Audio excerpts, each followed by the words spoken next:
ఈ టాపిక్ ఎలా స్టార్ట్ చేయాలో తెలియట్లేదు. హలో డాక్టర్ గారు నమస్కారం. హలో సాఫ్ట్వేర్ గారు నమస్కారం. 30,000, 40,000, 50,000, 70,000, ₹1,00,000 సంపాదించి మేము చాలా సంపాదించేస్తాం, మేము చాలా గ్రేట్ అని ఫీల్ అయ్యే ప్రతి ఒక్కరికి నమస్కారం. దాదాపు 100 కోట్లు, 150 కోట్ల రూపాయల ఆస్తున్న చాలా సాధారణంగా జీవిస్తా ఉన్న వాళ్ళని కొంతమంది నేను చూశాను.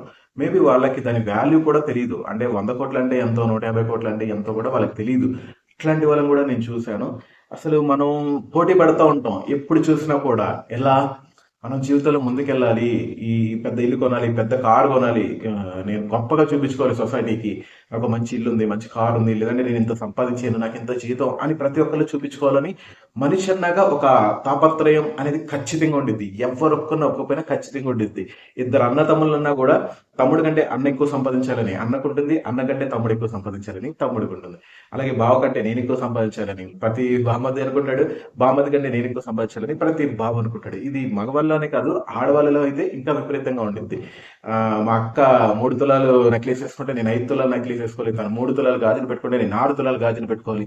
ఇలాగ చాలా చాలా చాలా ఉండిద్ది. సో అబ్బా ఎందుకురా బాబు ఇప్పుడు ఈ సోదంతా, ఈ టాపిక్ అంతా ఎందుకు అంటే, రీసెంట్ గా నేను కొంతమందిని కలిసి షాక్ అయిపోయాను. ఎందుకంటే నేను కూడా చాలా తాపత్రయపడతా, మంచి మంచి ఐమ్స్ వేసుకోవాలి, మంచి మంచి డ్రెస్సింగ్స్ వేసుకోవాలి, అందరిలో రిచ్ గా కనబడాలని.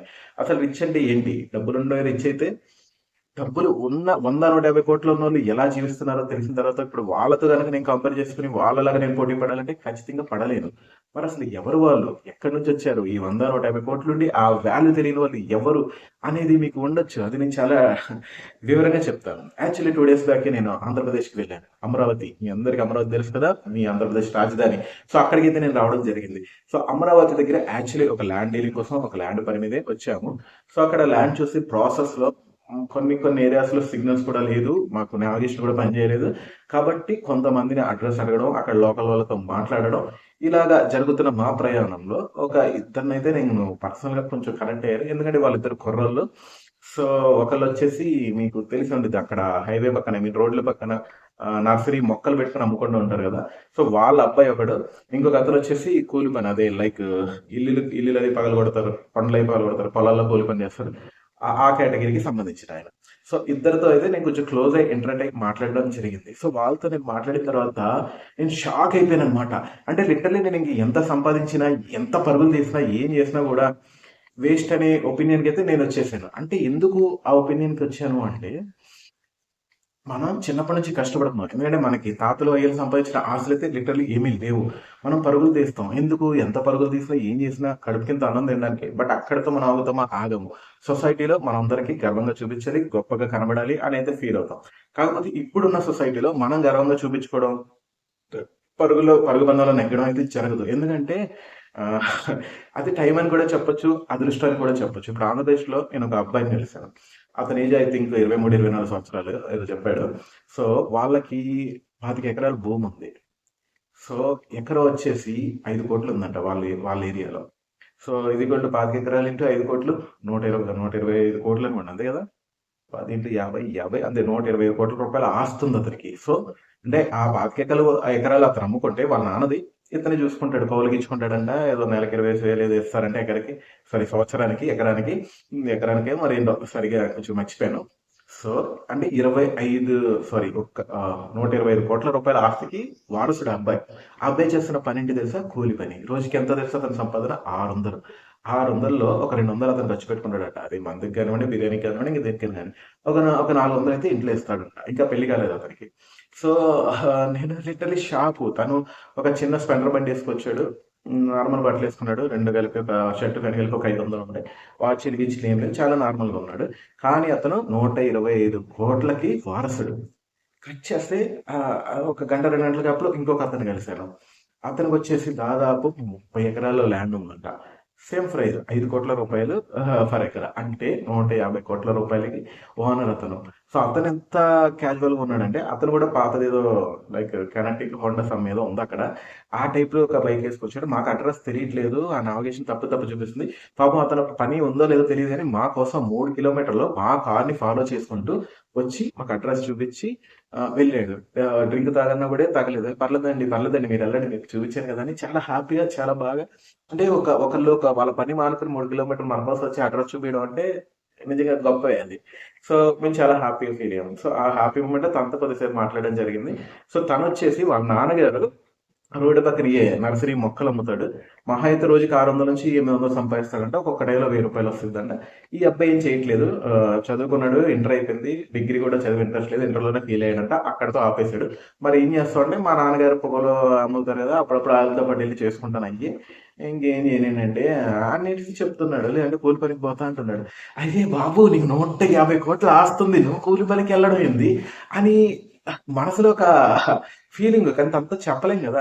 ఆటోమేటిక్‌గా ఒక రెస్పెక్టో, ఒక భయమో, లేదంటే మీ ముందు మేమెందుకు పనికిరాము అనే ఒక ఫీలింగో ఇదేదో వచ్చేసింది నా మైండ్‌లో. వచ్చేసి 150,00,00,000 ఆస్తుంది. వీళ్ళిలా ఉన్నారా? వీళ్ళిలా బతికేస్తున్నారా? అంటే దీని వాల్యూ కూడా వీళ్ళకి తెలీదా? తెలిస్తే ఏం చేయలేరా? ఎందుకంటే అదే 30 ఎకరాలు నాకుండే 2 ఎకరాలు, 3 ఎకరాలు, 5 ఎకరాలు అమ్మేసి ముందు ఏదైనా పెద్ద బిజినెస్ పెట్టుకుంటా. లేదంటే క్రిప్టో కాయిన్స్, బిట్ కాయిన్ ఏదో కొనుక్కుంటా. లేదంటే బంగారం, సిల్వర్ మీద ఇన్వెస్ట్ చేస్తా. సో దాన్ని రొటేట్ చేస్తా. ఇదంతా కూడా మనం పెట్టేసుకునే టెన్షన్ అనుకోండి, లేదంటే జీవితంలో డెవలప్ అవ్వడానికి చేసేది పని అనుకోండి, ఏదైనా అనుకోండి. బట్ ఏదో ఒకటి చేస్తా. బట్ వాళ్ళైతే ఆ పొలం ఉంది, ఆ పొలం ఉంది, ఆ పొలం ఉంది, ఆ పొలం రేట్ ఇంత అని చూస్తూ దాన్ని చూస్తూ బతికేస్తా. అంటే నా బాధ ఏంటంటే వాళ్ళ నాన్నగారు ఎలాగో అనుభవించి ఉంటారు. ఇప్పుడు ఈ అబ్బాయి టర్న్ ఇతను కూడా అనుభవించకపోతే రేపు పిల్లలు వాళ్ళకి తెలియదు. ఈలోపు మళ్ళీ గవర్నమెంట్ ఏ రోడ్ వేస్తుందో, ఏ ప్రాజెక్ట్ కడుతుందో, ఎక్కడ ఇలా ల్యాండ్ లాక్కుని పోతారో అదొక భయం నాకు. ఇలా రకరకాల ఆలోచనలతో నాకు రియల్ లైఫ్ అంటే ఏంటో అర్థమైంది. సో మనం ఇప్పుడున్న ఉరుకుల పరుగుల జీవితంలో మనం ఎంత సంపాదించినా, ఎంత సంపాదన కోసం పరుగులు తీసినా, కడుపులు మార్చుకుని, నిద్ర మార్చుకుని, హెల్త్ పాడు చేసుకుని ఏం ఉపయోగం లేదు. ఇప్పుడు మా ఫ్రెండ్స్ చాలా మంది ఉన్నారు. 70,000 నుంచి ₹1,00,000 శాలరీ వాళ్ళకి సాఫ్ట్వేర్స్. సో వాళ్ళు చాలా గొప్పగా ఫీల్ అయిపోతారు. మేము సాఫ్ట్వేర్ లో మాకు ₹1,00,000 శాలరీ అని చెప్పేసి. సారీ. అందులో ఒక్కొక్కడికి ఈఎంఐ మళ్ళీ 50,000-60,000 ఈఎంఐలు ఉంటాయి. హోమ్ ఈఎంఐ గాని, కార్ ఈఎంఐ గాని. ఇంకా నెట్ మిగిలింది మాకైతే 20,000-30,000 మిగిలిద్ది ఆళ్ళకి. అలాగే కొంతమంది బిజినెస్ మెన్స్ కూడా ఉన్నారు. వాళ్ళు కూడా నెలకో 1,00,000 నుంచి 3,00,000 సంపాదిస్తారు. మేము చాలా గొప్ప, మేము చాలా అంటే నార్మల్‌గా ఒక 20,000-30,000 పని చేసే వాళ్ళతో మాట్లాడడానికి కూడా బిల్డప్ ఇచ్చేస్తారు వీళ్ళు నా ఫ్రెండ్స్ సర్కిల్‌లోనే. సో వాళ్ళకి కూడా బలుపు. అరే నాకు నెలకు 1,50,000 వస్తుంది, 2,00,000 వస్తుంది, 3,00,000 వస్తుందని బలుపు. సో ఆ బలుపు అంటే మనం ఏదో పెద్ద పొడి చేస్తున్నాం పోటుగాళ్ళం అని అందుకే నేను స్టార్ట్ చేసింది సాఫ్ట్వేర్లు డాక్టర్ గారు 40,000 70,000 ₹1,00,000 సంపాదిస్తున్నాం. అంటే మనం సంపాదించి ఈ ₹1,00,000 అనేది లేదా 2,00,000 అనేది ఆఫ్టర్ ఆల్ అనమాట. ఇంక ఈ 30,000 20,000 అయితే వాళ్ళందరూ ఇంకా లెక్క వేసుకోవాల్సిన అవసరం కూడా లేదు. సో సుడిదిరిగో అదృష్టం బాగుండే ఎంతో మంది వందల మందో వేల మందో ఆంధ్రప్రదేశ్లో కానీ మన హైదరాబాద్ కోకాపేట శంషాబాద్ అటు సైడ్ అంతా కూడా ఒక టైంలో ఇదే కదా జరిగింది. ప్రతి ఒక్కళ్ళు వాళ్ళకున్న భూములు అమ్మేసుకొని పెద్ద పెద్ద వైట్ కలర్ సఫారీ కార్లు కొనేసేవాళ్ళు, పెద్ద పెద్ద ఇల్లులు కట్టించేసుకునేవారు. సో ఇదంతటికీ కూడా అదృష్టం ఉండాలి, సుడు ఉండాలి. సో ఎప్పుడు కూడా వాడెదిగాడు వీడెదిగాడు అని చెప్పేసి మనం కంపేర్ చేసుకుంటూ ఉంటే మనకు మనశ్శాంతి అనేది ఉండదు. గుర్తుపెట్టుకోండి, మనశ్శాంతి అనేది ఉండదు. ఇది నేను తెలుసుకున్న లెసన్. కాబట్టి మనకి ఇది రాసి పెట్టుంటే అదే వస్తుంది. మనకి ఏముంటే అయ్యే తగ్గుతాయి. అంతేగాని కంపేర్ చేసుకుంటూ బతికితే మాత్రం మనశ్శాంతి లేకుండా జీవితం వెళ్ళిపోద్ది. సో వాళ్ళకి ఏంటంటే లక్కీగా టైం కలిసి వచ్చింది. తాతలో అయ్యలో సంపాదించిన భూములు ఉన్నాయి. ఆ భూములు రేట్లు పెరిగినాయి. ఇప్పుడు వాళ్ళు కొంతమంది అనుభవిస్తున్నారు. మన తెలంగాణలో అయితే పక్కగా అనుభవిస్తారు. 10 ఎకరాలు ఉంటే 2 ఎకరాలు అమ్మేసి ముందు సోకులు పడతారు. సఫారీకి పెద్ద పెద్ద కార్లు కొంటారు, పెద్ద పెద్ద ఇల్లు కట్టేస్తారు, కొండి నిండా గోల్డ్ వేస్తారు. ఏదో ఒక ఫంక్షన్ పెట్టి అందరిని పిలిచి పాయ, బ్రెయిన్ ఫ్రై, బోటి, ఫిష్ ఫ్రాన్స్ అన్ని పెట్టి గ్రాండ్ గా పాపదో బాబుదో ఏదో ఒక ఫంక్షన్ చేసి చూపించుకుంటారు. బట్ వాళ్ళకి ఆంధ్రాలో కొంచెం వాళ్ళకి తెలియదు, లేకపోతే జాగ్రత్త ఇంకేదని అనుకోండి.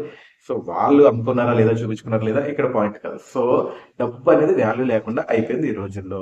లైక్ బంగారం చూస్తున్నాము. 2 నెలలు 3 నెలల క్రితం 70,000 ఉన్నది, ఇప్పుడు 1,60,000 ఉంది.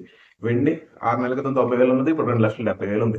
కాబట్టి బంగారానికి వాల్యూ లేదు, డబ్బుకి వాల్యూ లేదు, వెండికి వాల్యూ లేదు, అసలు మనిషికే వాల్యూ లేదండి. మన కోసం మనం బతకాలి. మన సాటిస్ఫాక్షన్ కోసం మనం ఏదైనా చేసుకోవాలి తప్ప వాడిని వీడిని చూసి దీన్ని చూసి మనం మనశ్శాంతి లేకుండా జీవితంలో పరుగులు తీస్తూ ఉంటే ఎటువంటి ఉపయోగం ఉండదు. కాబట్టి జీవితానికి ఒక కరెక్ట్ ప్లానింగ్ ఉండాలి. ఎవరి దగ్గర రూపాయి చేకూడదు, ఎవరిని రూపాయి అప్పడకూడదు. సో ఎవరికి రూపాయి అప్పించి కూడా ఇబ్బంది పడకూడదు. కాబట్టి మనం మనశ్శాంతిగా ఎలా బతుకుతాం, హ్యాపీగా ఎలా లైఫ్ ని లీడ్ చేస్తాం అనేది తెలుసుకుని బతికితే హ్యాపీగా ఉంటాం. మాకైతే బతికితే ఒక 55 ఏళ్ళు 60 ఏళ్ళు, ఇంకొక 5 ఏళ్ళు 10 ఏళ్ళు హ్యాపీగా ఉంటాం. లేదు ఇలా ఉరుకులు పరుగులు హెల్త్ పడేసుకుని నిద్ర మానేసుకుని జీవిస్తామంటే మీ ఇష్టం అండి. అంటే ఇదంతా కూడా నేను లైవ్ లో చూసి మీకు చెప్పాలనిపించి షేర్ చేసుకుంటున్నాను. సో నాది అంత జాబు, నాది ఈ జాబు, నాకు ఇంత జీతం అంత జీతం అని పొంగిపోయే వాళ్ళందరూ కూడా అది తగ్గించేసుకుని భూమి మీదకి వచ్చి రియాలిటీలోకి వచ్చి ఆలోచిస్తే చాలా మంచిది అని చెప్పడమే ఈ వీడియో యొక్క ఉద్దేశం. ఎవరిని హర్ట్ చేయడం కాదు, రియాలిటీ ఉన్నది చెప్పాను నేను. సో నాకు ఒక గుణపాఠమో లేదంటే ఒక లెసనో ఏదో మొత్తం నేను నేర్చుకున్నా. సో మీకు షేర్ చేసుకోవాలనిపించి హ్యాపీగా షేర్ చేసుకుంటా. సో వీడియో నచ్చితే లైక్ చేయండి, షేర్ చేయండి. ఇంకా మరిన్ని మంచి మంచి videos real estate and business, gold, crypto coin, bit coin, ప్రతి ఇన్ఫర్మేషన్, లేటెస్ట్ ఇన్ఫర్మేషన్ మన ఛానల్ ఉంటుంది కాబట్టి సబ్స్క్రైబ్ చేసి చూస్తూనే ఉండండి. మీరు సబ్స్క్రైబ్ చేసి చూస్తే నేను సంపాదించేద్దాం అని కదా, నాకు తెలిసింది కొంచెం జనరల్ మీ అందరికీ షేర్ చేసుకుని మిమ్మల్ని కూడా కొంచెమైనా ఎడ్యుకేట్ చేద్దాం, అంతకుమించి ఏం లేదు. So thank you for watching. నా పేరు కింగ్ సతీష్. ఉంటా మరి, బాబాయ్. మీరు చూస్తున్నారు సతీష్ విజన్ ఛానల్.